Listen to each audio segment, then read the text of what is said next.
Очередной прогноз журнала «Экономист» посвящен явлению ключевой фигуры эсхатологического периода, так называемого всадника на коне белом, или избавителя от Сиона, или мастера по масонской терминологии. Ротшильды считают, что это будет самым главным событием 2016 года. Также они недвусмысленно намекают, что наш скромный проект «Тайная премудрость царства» имеет к этим событиям непосредственное отношение.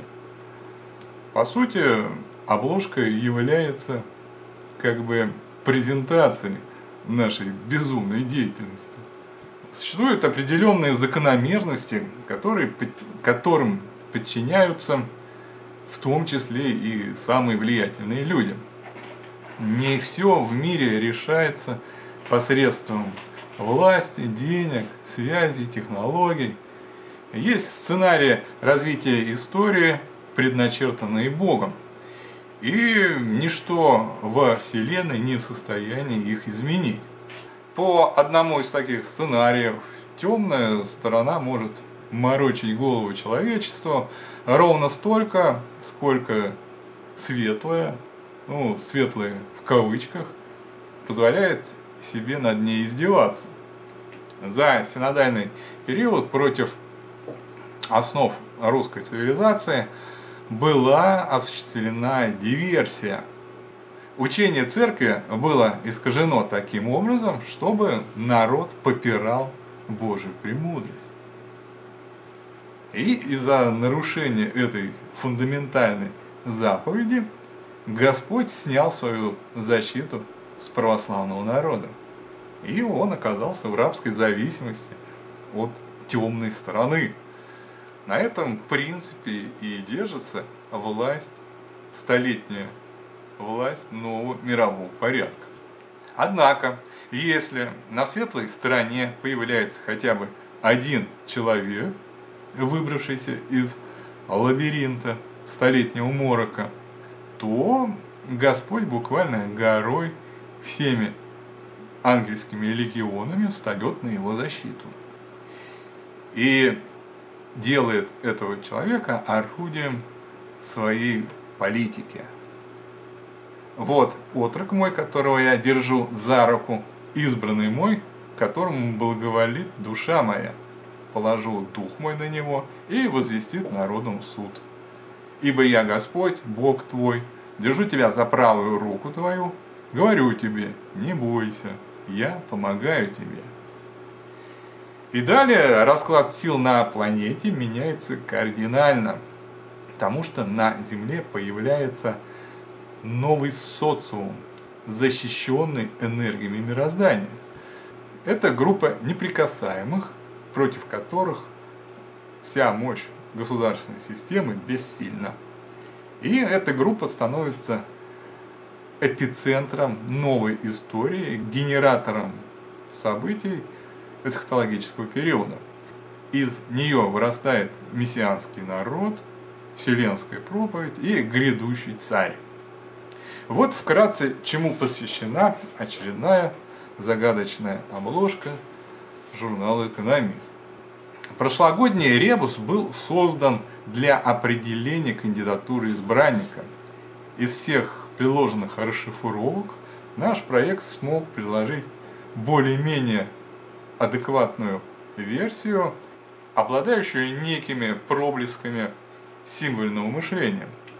Без посвящения в тайные знания иллюминатов расшифровать винегрет из многоуровневой символики невозможно.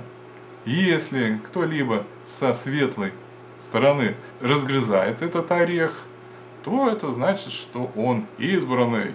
Это значит, что Господь возложил на этого человека дух своей сакральной премудрости. Также это обозначает, что центр эсхатологической истории определен. И на планете начинается рекогносцировка энергий, политических сил. Возникают новые полюсы сил добра и сил зла. С одной стороны, избранник становится центром соборного движения, с другой вся инфернальная энергетика теперь будет направлена против нашего юного всадника. Теперь он является самым плохим парнем в мире. По библейским пророчествам история сейчас находится в точке перехода из 5-го дня в 6-й. Именно в этот момент, перед тем, как цивилизация накроется медным тазом, происходит явление избранника. Вот я посылаю ангела моего, и он приготовит путь предо мною, и внезапно придет в храм свой Господь. И кто выдержит день пришествия его, и кто устоит, когда он явится, ибо он, как огонь, расплавляющий, как щелок, очищающий. Ибо вот придет день, пылающий, как печь. Вот я пошлю к вам Илию, пророка, перед наступлением Дня Господнего, великого и страшного. Избранник начинает свою деятельность как пророк, как вершитель дел Божьих. Дипломат в руках человечка – это символ обладания проектом Бога. А заканчивает свою деятельность как царь. Собственно, не обязательно это один и тот же человек, вполне может быть несколько разных людей. Здесь важна общая тенденция, суть процесса, который имеет начало и завершение. Начало – это пророк, завершение – царь. Поэтому человечек смотрит на конкистадора-завоевателя. Китайская четырехэтажная пагода – это символ мироздания. Грядущий царь соберет через себя всю вселенную и предоставит ее Господу. Это произойдет уже в 7-й день. Теперь мы немножко познакомимся с не совсем здоровым масонским творчеством. Избранный является ключевой фигурой и имеет много образов. Допустим, хакер Нео. Это тот, кто взломает матрицу нового мирового порядка и выведет народ из вавилонского пленения, своего рода Моисей 21 века. Также главный герой фильма «Бегущий в лабиринте» – это тот, кто выпутается из хитросплетений инфернальных ребусов. Главный герой фильма «Голодные игры» – Сойка-пересмешница. Она обладает луком. Такое же оружие есть и у всадника, между прочим. Далее, допустим, Бранный воин из «Алисы в стране чудес». Правда, здесь пророка переманивает на темную сторону, и он, в общем-то, становится антихристом. Далее, образ Человека-паука, также взят из Библии. Это избранный, приходящий от высоты премудрости севера и использующий глобальную сеть для суда, для обличения неправд искусственной цивилизации. Поэтому все противники паука – это такие технологические мутанты. Нельзя не вспомнить роман Булгакова «Мастер и Маргарита». Мастер – это тот, кто напишет книгу об Иисусе Христе. Идея взята также из Библии, из библейских пророчеств. Мастер – это пророк 6-го дня, тот, кто изложит сокрытую часть проекта Бога. И тем самым явит человечеству очередную порцию завета.